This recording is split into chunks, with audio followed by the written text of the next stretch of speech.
جمعے کے دن کا وظیفہ 5 منٹ کا یہ وظیفہ ہے۔ یہ روحانیت کا وظیفہ ہے جو کہ پوری زندگی آپ کو فائدہ دے گا۔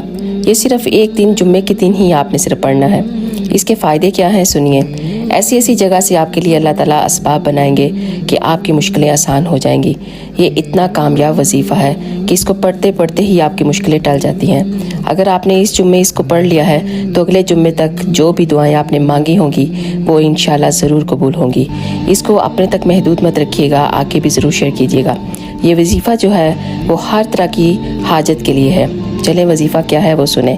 جمعے کے دن کوئی بھی وقت آپ نکال لیں، اپنے آپ کو صاف ستھرا کر لیں اور ایک جگہ پہ بیٹھ جائیں۔ پہلے آپ نے 3 دفعہ درود پاک پڑھنا ہے اور 100 دفعہ آپ نے پڑھنا ہے بسم اللہ الرحمن الرحیم، اور اس کے بعد آپ نے پڑھنا ہے یا ربنا یا ربنا 7 مرتبہ آپ نے اس کو پڑھنا ہے۔ پھر اس کے بعد آپ نے درود پاک پڑھ لینا ہے جو آپ نے پہلے پڑھا ہوگا۔ اس کے ساتھ ہی آپ نے یہ